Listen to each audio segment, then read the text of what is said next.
have at least 5 fighters confirmed kills and 1 large aircraft, which could be either an Elint aircraft or an AW&C aircraft, which was ahead of time. Then I'll cover something else. I'm not really prepared for that part. Now, of course, another point I just now wrote down. Marshal Rajaram said that, this hall is full because you are here. They all want to hear you. But, sir, I can see 50% are blues, and out of that, I think 80% are detailed to be here today. Having gone through their times, I understand everything. But all those who have been detailed, please listen. Okay, don't sleep. So we all know what happened, that unfortunate incident of Pahalgam, where so many people were killed. The nation had to respond. And all that is in open media, how we were trying to achieve some things diplomatically. At the same time, we had to give them a befitting reply.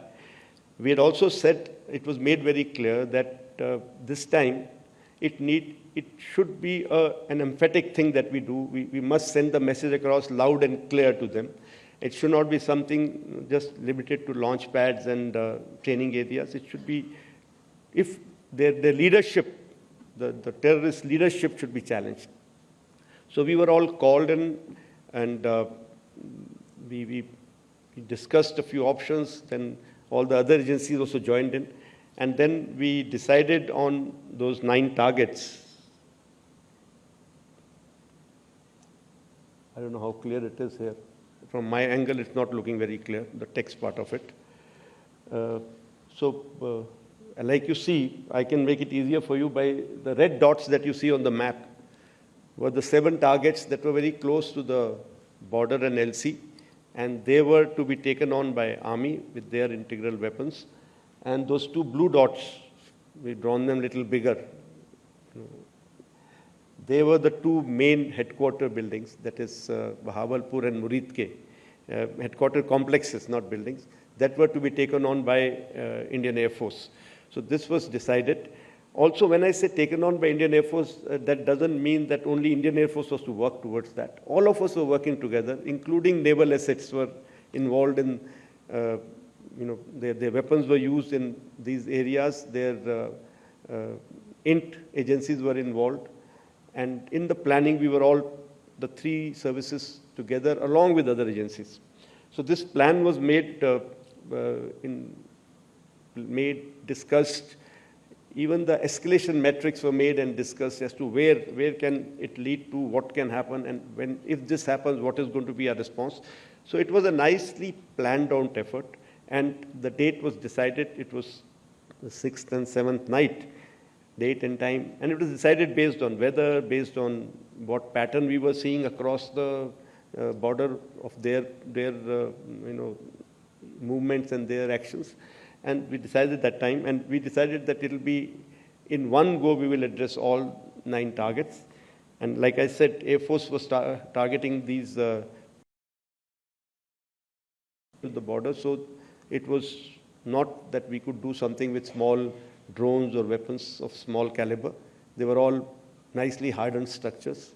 So we decided to go with long-range weapons to keep ourselves safe from their air defenses, but at the same time, accurate weapons to get the targets while not causing any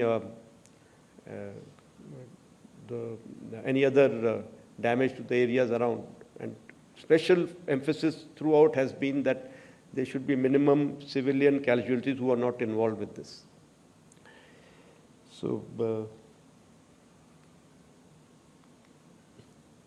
as far as Bahawalpur is concerned, this is how that complex looks on map. And if you look at it, there were some, when DMPI is basically our point of impact that we decide where we're going to hit. So there were some buildings where we had intelligence of their senior leadership staying, some buildings where their other people stay, and of course the main Marcus building where the congregations used to take place and all the training used to take place. So these points were decided, and I show you some of the pictures of what we achieved. Now, before and after the attack, of course, these are satellite pictures, and after the attack pictures are immediate pictures that we got. Whereas before the attack pictures are which have been built over a period of time. So you will find there is a clarity issue, and there is a different satellite which is giving you. So here, sorry. So here you can see the damage, which is, of course, not coming out very clear in this, but other pictures, here these two buildings, you can see the damage much clearly.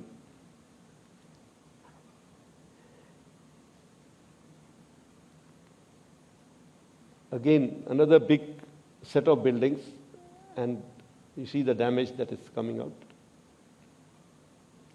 What I can show you here is there's hardly any collateral that you see. Of course, from that distance, it is not very easy to make out, but still all the adjacent buildings are fairly intact. The buildings that were targeted were based on intelligence. And this is the main building of theirs, where the weapons have gone in, and it's badly damaged. Now, one thing which was good this time was that not only did we have these satellite pictures, we also had a lot of input from the locals, media, which was giving us the inside pictures, because these were areas which were open to public kind of areas also. So there were a lot of people who were going in and out. So on the net, we could get pictures like this and videos like this. This is the same building that I just showed you. You look at the damage that has been caused inside. It's all on the open net available, so I've also picked up from there.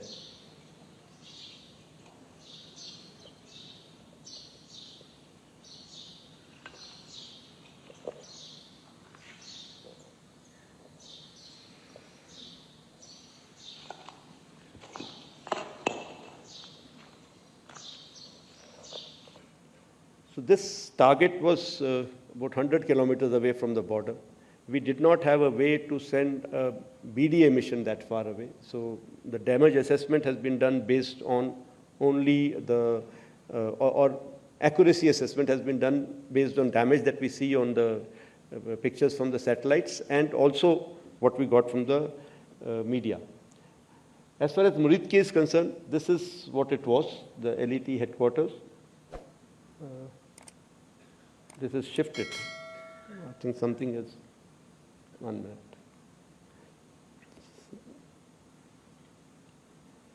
These are the two main, these circles should be here on this building and this building. And these two things, circles are in this area. This again is their, if I can say, the senior leadership's residential area where they were staying. And these were their office building and their building where they used to get together to conduct their meetings. This is one of the videos that we have, because this was within our range. So we could get this video from the weapon itself. If you notice here, somewhere here was the first impact of the previous weapon. And if you see the next one, now the video continues, you can see the smoke of the previous weapon somewhere here. And this weapon is for the main building, that big building that we see.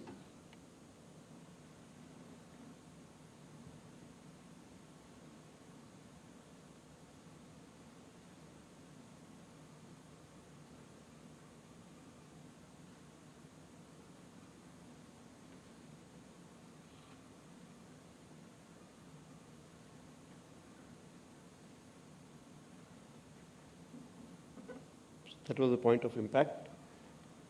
And this is the damage that you see on the, they've sorted me out here, my team.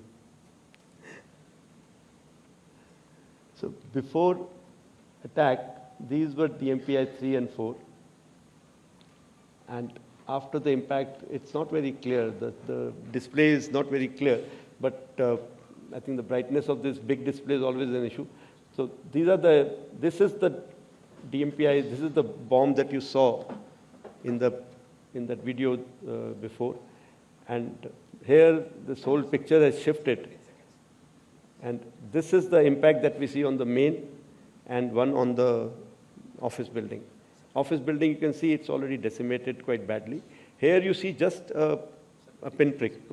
Let it be. It's just a pinprick here. But I want to bring out something here. You know, when we did Balakot, we had something similar. I have a slide on that. You see here, in Balakot also, we had similar, you know, this pinpricks being seen from the satellite pictures. And here in this building also, we see a similar kind of impact point. And in Balakot, we could not get anything from inside, and it became a big issue, you know, trying to tell our own people, unfortunately our own people, as to what we have been able to achieve. We had intelligence of what has gone on inside. We had intelligence of, you know, human kind of intelligence, where we had very clear picture of inside in terms of there had been huge damage. There have been so many terrorists which have been neutralized. But we could not convince our own people that, look, we have achieved that. But this time, again, a thing like this would have given us the same problem. But we were lucky, and we got these videos on the open. This is the same building from inside. You see the amount of damage that it has created, because all these penetration weapons, the sound is from that video. So they cause this kind of damage. Whereas from outside, you get a feeling as if it's just a small hole. So I'm very happy that this time we were able to, you know, take care of that ghost of Balakot, that we were able to tell the world what we have achieved. Coming back to Sindoor, again, after this, what we did, we were able to, we were able to very clearly understand that we have achieved our objectives. Some similar damage was done all the other 7 targets of the army. We had the pictures very clear. We had the videos from here and there. We had all intelligence reports. So when we were confident that we've been able to address what we wanted to address, a message was sent to their DGMO, through our DGMO, Director General Military Operations, that we don't mean to have anything to do with the military, in the sense our objective was only to strike the terrorist targets, to take the revenge of this, what they have done to us. And we have no military aspirations, no intent to attack any military targets. So we can call it off here. But they, unfortunately, did not agree. They said, no, we will take a call. आपने हमें मारा है, अब हम मारेंगे, फिर देखेंगे, फिर बात करेंगे. These are kind of words they spoke. So we continued to be cautious. We knew they will do something. So that 7th, 8th night, if I can call it, 8th, 9th night, those 2 nights we had a lot of loiter munitions, drones, small-scale weapons, some drones which were basically to saturate our systems at many of our airfields and many of the army installations that were spotted. Of course, that created a little bit of panic in the public around. The public around started spotting even low Earth orbit satellites and reporting them as drones. So the number of drones multiplied. Just imagine if there's a LEO satellite, let's say 4 or 5 of them, which are being spotted in one part of the city. For them, it will appear it is towards the east, and that chap reports, I see 4 towards my east, or very close to me towards this direction, or right over me, or something like that. And same thing is reported by 5 more people in the same city, from different corners, because it's like everybody reporting, I've got 1 sun in my area. And we keep adding and say, oh, there are so many suns over there today. So that is what happened that night, those 2 nights. So a lot of reports that we got were even these reports, and it was becoming very difficult to filter out. But our local commanders did exceptionally well. They were able to take charge of the situation, and many of the actual ones were neutralized using our own anti-drone systems, using our own even anti-aircraft guns were used to neutralize some of those drones which came over us. And what happened was many of them were not weaponized, because when we realized that they were actually, either they were doing some kind of survey, or they wanted to saturate our system so that we can open our air defenses, open up our radars, and they can get some lint from us. There were few of them which were weaponized, and our anti-drone systems really worked very well, and we were able to get rid of, we were able to survive those attacks without a single damage to our any of the installations. And in response, we also sent our loiter munitions to some of their radar targets or SAGW targets which were close to our bases, close to our border. And we did achieve some success in that. Some of them, of course, were sending videos back to us so we could get that, the result immediately. Some of them, of course, we had to wait for our satellite imagery to come in. So we did achieve some success in that, and we kept ourselves very calibrated. We did not want to escalate unnecessarily, because for us, the immediate, the Operation Sindoor, the objectives were to take care of terrorist camps and terrorist infrastructure, and that was taken care of.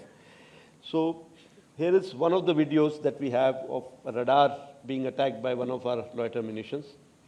This is the control cabin, which is the which has been attacked. I've cut it short a bit because after this it goes into where the system can be seen, which system we are operating, which I want to not give out in open. Some of the pictures of other radars, Arifwala, here after the radar attack, you can see there are soot marks here.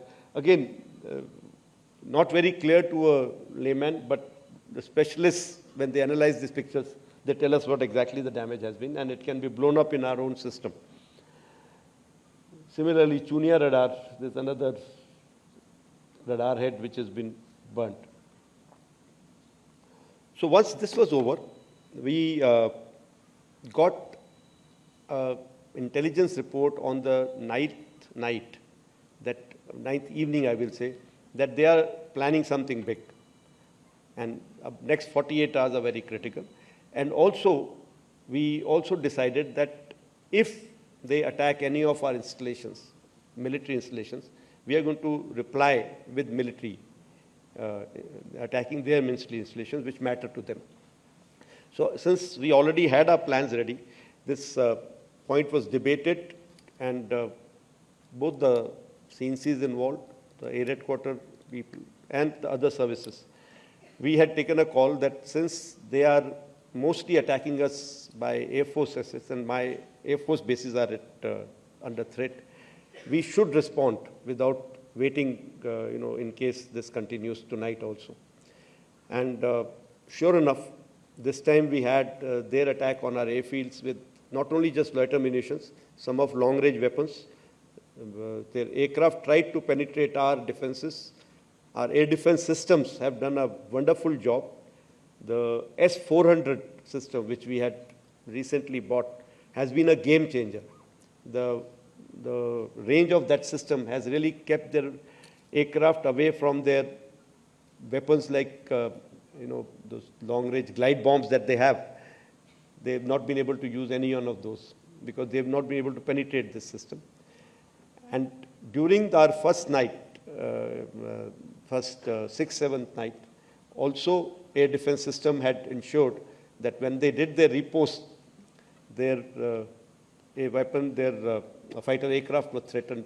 That time they had come with some of those long-range weapons which they were able to penetrate into our defenses in Balakot time, if you remember. Some of the army, some of the bombs had fallen very close to army area. But this time, since we were ready to use our long-range weapons of surface-to-air guided weapons, they were deterred. I think initially we found the build-up taking place, very massive build-up taking place. But once the first missile was fired from our side, from the ground, we suddenly found that that dissipation of that build-up. Also, we have some kills that we have got from our SAGW systems, because every time you fire a weapon on a track, you do get a feedback as to whether it is to be treated as a kill or not, because till when is that blip remaining and where is your missile going. So that I will talk about a little later. So 9th, 10th night again, a large number of their attacks on most of our airfields.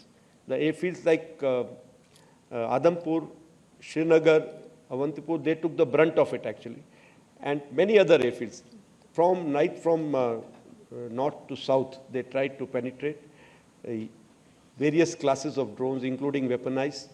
We were able to neutralize most of their weapons by either countermeasures, some of them by using our air-to-air guns, as well as SHGWs.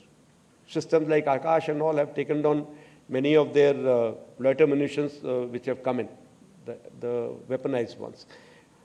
None of their aircraft could come anywhere near the boundaries of Akash and even MRSAM.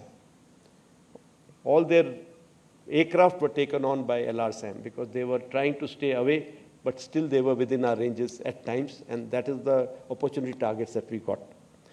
As far as our offensive was concerned, so that night we held no hold bar, we didn't have any hold bar, and we decided that we will go attack at Pan front, we will stretch his resources, and the idea was once again not to attack one particular airfield and decimate that airfield. Idea was to give him that feeling or give him that indication that, look, we can attack you deep inside at will wherever we want to. So some of the places that were attacked, like this is a command and control center at their Noor Khan base. This is the after attack, and this is before attack. Rahim Yar Khan base. This is based on specific intelligence. We had taken a call that here we have to attack the airfield. So the airfield was attacked, and their building, the main building where their planning goes on, which is also used as a civil terminal building also at times. As far as Sukur airfield is concerned, we attacked their UAV hangar and a radar site. You have the visuals available here. This is the hangar which has been flattened, and this is the radar site which is before and after. Bulari, again, an AW&C hangar was attacked, and here we have very clear hint that there was an aircraft inside when this attack took place. Sargodha. Now, we've grown up in our Air Force, dreaming about days like this. Someday we'll get a chance to go there. And so it just so happens that I got my chance just before I retired. So we attacked the airfield there because we had very hard hint on F-16s taking off from there, and the ones who were attacking us in Srinagar as well as in Adampur. So we took on the airfield there. Again, intentionally not taken on certain other installations in this airfield because of some kind of calculation by us that may lead to unnecessary escalation. And this is the last slide I have on this. That is Shahbaz, their Jacobabad airfield, one of them, again, a major airfield that was attacked. And here there's an F-16 hangar, which you can see here. And here, this is the photograph again from open source, from one of their earlier picture of the same hangar. And here, that hangar, which is one half of the hangar is gone. And I'm sure there were some aircraft inside which have got damaged there. So if I can just sum it up, what we were able to get there at least 2 command and control centers in like Murid and Chaklala that I have shown you one of the pictures. At least 6 radars. Some of them big, some of them small. 2 SAGW system, that is in Nahor and Okara. Then, of course, runway at Sargodha and Rahim Yar Khan. 3 hangars that we attacked. One was, of course, Sukur, the UAV hangar, the Bulari hangar of AW&C, and Jacobabad, the F-16 hangar.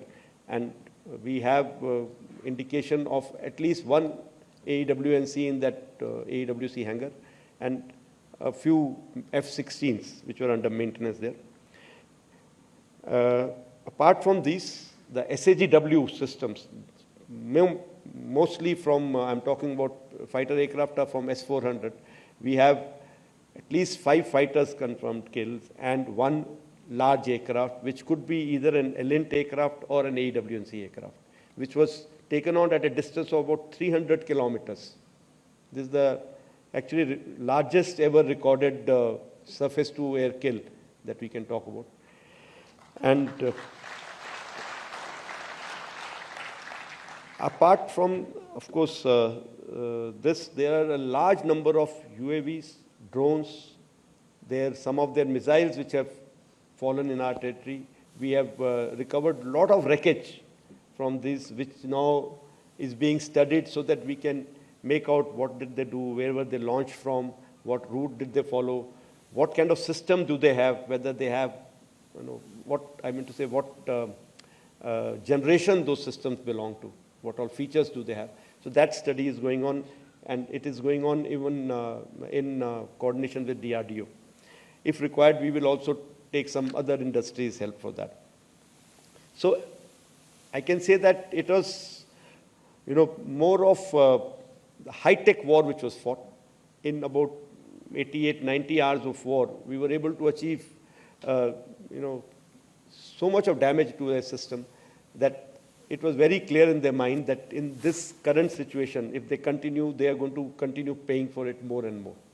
So they have come forward and sent a message again through DGMO कि हम बात करना चाहते हैं, and which was accepted from our side.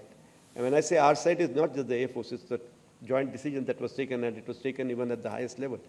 Why was that accepted? There have been a lot of debates which are going on. I will touch about it a little during continue in my talk. So that actually brings me to the end of my slides. Now, I want to talk about something like, if I can say, what were the reasons for success? One, which I can think of, is that there was political will. I'm being very, very candid here, very open here, because I hear various versions of it. I think if I tell you something, people will have to believe, because I was there listening to everybody, attending every meeting. There was very clear political will, very clear directions which were given to us, and there were no kind of restrictions which were put on it. Many people have spoken somewhere. Unfortunately, everybody is speaking about it. कि कुछ ना कुछ मैं बोल दूंगा इस बारे में. So there have been talks about, was there any restriction? Were you kept constrained? If there were any constraints, they were self-made. We, the forces, decided what will be our rules of engagement. We, the forces, decided what will be the escalation ladder that we want to ride on. We decided how we want to control the escalation. So I want to make it very clear. There were no, I repeat, no restrictions on us. Full freedom was given to us to plan and execute. I must say that, that our attacks have been calibrated because we wanted to be mature about it. A little bit on that I'll come to later. There was synchronization between forces. All 4 of us, CDS, the 3 chiefs. I must say here that the post of CDS has made a difference there. He was there always to get us together, discuss things out, iron things out. Wherever required, we all used to go to the senior leadership and discuss things out.